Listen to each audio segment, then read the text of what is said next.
အားလုံးပဲမင်္ဂလာပါခင်ဗျာဒီနေ့ကတော့ကျွန်တော်ဝက်ရှင်ပေါင်းစီစဉ်ရှင်းပြမှာဖြစ်ပါတယ်ခင်ဗျာပထမဆုံးအနေနဲ့ရှင်ပေါင်းနဲ့ဝက်သားကိုဆက်လုပ်ပြ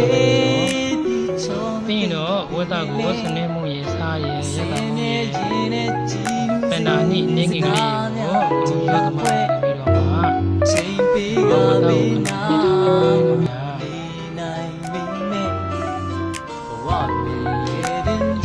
ဒါပြီးဆိုရင်တော့ဟိုစစီစီပြီးစေနဲ့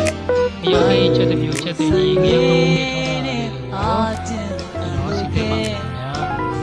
ဗျာစီပေးတဲ့အခါမှာလည်းအနေမွေးတော့ဆလာချက်ပြီးသက်ပါမယ်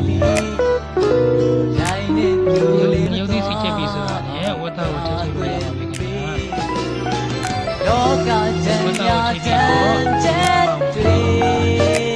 ထည့်ပေးတယ်ဒီဝတ်သားရဲ့စီက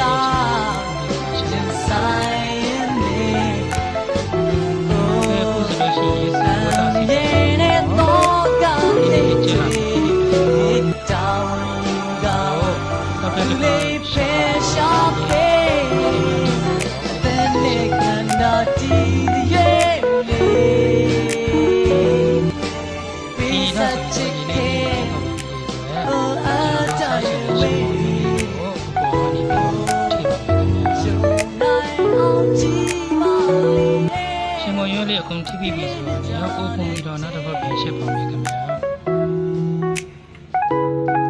ခုဆိုရင်တော့ရှင်မရိုးလေးနူတော့ပြီးဝတ်သားလေးအသားနူဤပြီးတော့မှမဆလာနဲ့ကလေးတင်းနေတဲ့ဝက်ရှင်မောင်စီပြန်ရှက်ဟင်းတစ်ခွက်ကိုရရှိသွားပါပြီခင်ဗျာကြည့်ရှိသူပေါင်းအားလုံးစက်ချက်မှာကိုရှင်းသားစွာပြီးလူဝေစနာတစ်လုံးဝနဲ့ပြည့်စုံကြပါစေခင်ဗျာအားလုံးကိုကျေးဇူးတင်ပါတယ်ဗျာ